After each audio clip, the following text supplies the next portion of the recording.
मैंने अक्सर बच्चों का एक डिस्कशन नोट किया है न्यूटन के बारे में, आइंस्टाइन के बारे में, फिजिक्स के बारे में, कि उनका जो एटीट्यूड है, माइंडसेट है, वो नेगेटिव है। कि जो एप्पल गिरा था न्यूटन के सर पे, उसके सर पे पेड़ ही गिर जाता, वो होता ही ना, तो ये चीजें ना होती।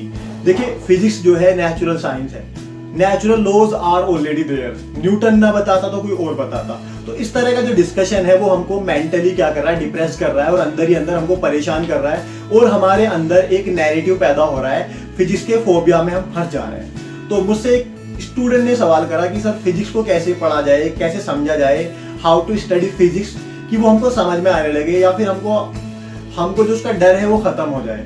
तो उसके लिए सबसे इंपॉर्टेंट चीज है हमारा माइंडसेट कैसा है उसके बारे में।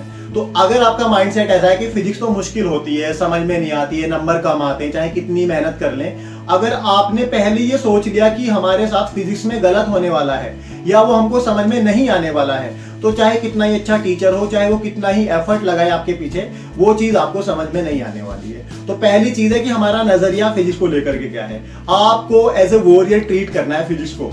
आपको फिजिक्स को अपने ऊपर डोमिनेंट ना होने दे करके आपको उस पर डोमिनेंट होना है, कि कोई भी यूनिट हो, कितना भी टिपिकल हो, हम उसको सीखेंगे, समझेंगे। आपको as a warrior, as a learner अपना एटीट्यूड रखना है। क्योंकि शुरुआत में ABCD भी हमको ऐसी लगती थी, 26 कैसे याद करेंगे। या आपने शुरू में बाइक सीखा होगा, साइकिल सीखा होगा, तो बहुत बार गिरे होंगे, उठे होंगे, और अब आकर के आपने जब कई साल प्रैक्टिस कर लिया तो आपको महसूस होगा कि आप एक हाथ से चला सकते हैं, इधर उधर देखते हुए बाइक चला सकते हैं। तो वो चीज आपकी प्रोसेस में आ गई है, आपके लिए वो चीज नॉर्मल सी हो गई है। तो सबसे पहली चीज है कि उसका एटीट्यूड, फिजिक्स के फोबिया से बाहर आइए, उसके ट्रैप में ना फंसे कि फिजिक्स तो मुश्किल ही होती है। Take it as a challenge, और आप इसको एज ए चैलेंज कंसीडर करके स्टडी करने की कोशिश करिए, और कॉन्सेप्ट आपके क्लियर होने लगेंगे। तो पहली चीज है हमारा नजरिया। अब जब हमारा नजरिया पॉजिटिव हो गया इसके बारे में कि हम इसको सीख सकते हैं, it's a learnable skill, it's a learnable subject, not a skill, तो उस केस में फिर हमारा इंटरेस्ट इसमें पैदा होगा। इंटरेस्ट बहुत ही इंपॉर्टेंट चीज है, इतनी इंपॉर्टेंट है कि एक बार डॉक्टर एडवर्ड से पूछा गया, एडवर्ड टेलर एक अमेरिकन पोएट भी है, डॉक्टर भी है, तो उनसे पूछा गया कि क्या कोई भी बच्चा वैज्ञानिक बन सकता है, कोई भी बच्चा साइंटिस्ट बन सकता है। तो उन्होंने जवाब दिया, वैज्ञानिक बनने के लिए बहुत ज्यादा चमत्कारी याददाश्त या दिमाग की जरूरत नहीं है, बहुत ज्यादा तूफानी दिमाग की जरूरत नहीं है, या बहुत ज्यादा अच्छे ग्रेड्स की जरूरत नहीं है, बहुत ज्यादा अच्छे नंबर की जरूरत नहीं है। अगर बच्चे का इंटरेस्ट विज्ञान में है, साइंस में है, तो वो वैज्ञानिक बन सकता है। और रियल लाइफ में आप नोट कर सकते हैं, आपका कल्चर और आपका इंटरेस्ट आपको चीजें सिखाता है। जैसे कोई न्यू बॉर्न बेबी है, तो वो लैंग्वेज जो सीखता है वो देख देख करके, सुन सुन करके सीखता है, और उस टाइम उसकी लर्निंग बहुत फास्ट होती है।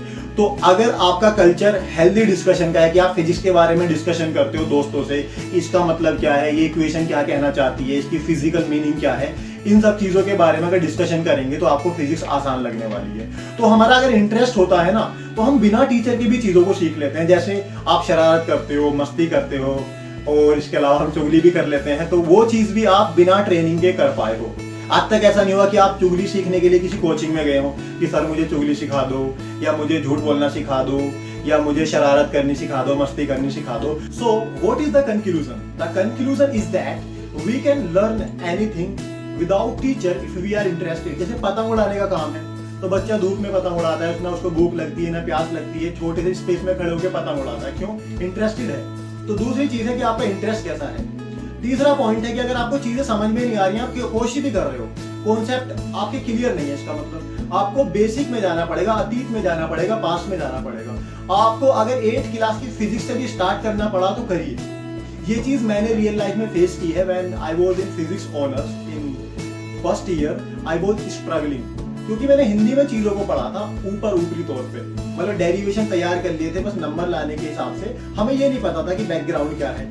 तो मैंने उस चीज को एज ए चैलेंज लिया, मैं बहुत परेशान हो गया, एक बार को मन में आया कि छोड़ देते हैं। बट जो चीज करनी है मुश्किल थी, इम्पॉसिबल नहीं थी। मैंने लगभग 250 से 300 वीडियो देखे यूट्यूब पे।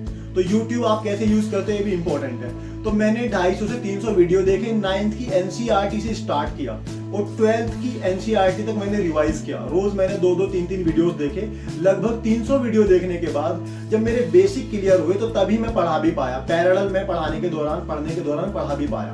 और यूपी बोर्ड का होते हुए CBSE बोर्ड को पढ़ाया। इसका मतलब आपको हिंदी के टर्म को इंग्लिश में भी याद रखना है। तो अगर आपको पास्ट में जाना पड़े, पास्ट में जाइए। क्यों? क्योंकि ये जरूरी है, यू कैन नॉट इग्नोर। अगर आपका नीट टारगेट है, IIT JEE टारगेट है, जो चीज आपको करनी ही है, आप उसको इग्नोर नहीं कर सकते। उसका बेहतर तरीका है आप उसको पसंद करें, आप उसको इंटरेस्ट दिखाएं उसमें, आप उससे भागेंगे, that is not the solution. तो बहुत सारे बच्चे आते हैं कभी कभी कि पास होने लायक करा दो, तो उससे क्या होगा, आप फिजिक्स में ना एडवांटेज नहीं ले पाएंगे, आप आगे कोई कॉन्सेप्ट क्लियर नहीं कर पाएंगे और आप आगे चल के कोई एंट्रेंस क्वालिफाई भी नहीं कर पाएंगे। तो तीसरा पॉइंट है कि पास में जाकर के अपने बेसिक्स क्लियर करिए। और आपको यहाँ पे फिजिक्स जो है बेसिक पढ़ाई जा रही है, 9 to 12 क्लासिकल फिजिक्स है, जिसमें बहुत सारी चीजें इग्नोर करके आपको पढ़ाया जाता है। जैसे हम किसी गाड़ी पे फोर्स लगने की बात करें तो आप रियल लाइफ में उसको कैलकुलेट नहीं कर सकते हो, वहाँ पे फ्रिक्शन भी काम करेगा, साउंड एनर्जी भी होगा, इसके अलावा हीट भी प्रोड्यूस होगी और वहाँ पे लाइट भी प्रोड्यूस हो सकती है। तो आप चीजों को एकदम वैक्यूम में मान के, स्मूथ मान के स्टडी करते हो, तो इस लेवल पे बिल्कुल बेसिक है। जब आप आगे चल के पहुंचेंगे तो पता चलेगा कि एनर्जी की इक्वेशन भी बहुत लंबी लंबी आएंगी, इलेक्ट्रॉन की एनर्जी की, जो आप यहाँ पे सिंपल एक ही इक्वेशन लिखते हो। तो तीसरा पॉइंट है अतीत में जाइए। और फोर्थ पॉइंट है कि आप चीजों का फिजिकल पिक्चर समझने की कोशिश करिए, आप उसका फिजिकल मीनिंग जानने की कोशिश करिए कि वो चीज कहना क्या चाहती है आपसे। फिजिक्स में कोई भी अगर इक्वेशन है, कोई भी सेंटेंस है, वो जो प्रोफेशनल सी बात है उसका क्या मतलब है वो जानने की कोशिश करिए। जैसे 10th क्लास में एक टॉपिक है रिफ्रैक्शन ऑफ लाइट, उसमें सेकंड लॉ है स्नेल्स लॉ, तो वो कहता है sine I upon sine R equals to constant. तो ये चीज बड़ी टिपिकल सी है, पहली बार अगर कोई बच्चा इस बात को पढ़ेगा, बड़ी टिपिकल सी बात है, उसको वो खुद भी पढ़ सकता है, लेकिन वो कहना क्या चाहती है वो टीचर की जिम्मेदारी होती है और हमारी भी जिम्मेदारी है। तो आप समझने की कोशिश करें कि इक्वेशन कहना क्या चाहती है, इसकी फिजिकल पिक्चर क्या है, चीजों के एनिमेशन देखें, चाहे 8th क्लास से स्टार्ट करें। तो YouTube को आप इस्तेमाल करिए, डोंट मिस यूज इट।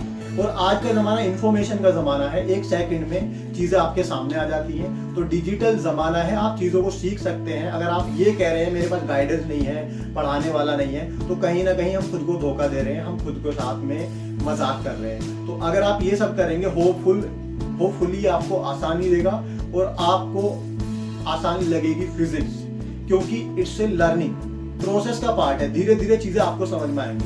तो अगर आप ये 4 पॉइंट्स फॉलो करेंगे, आई होप ये आपको हेल्पफुल होगा। तो आप इसको मोर स्टूडेंट्स के साथ में शेयर करिए ताकि सबका फायदा हो। Thanks for watching.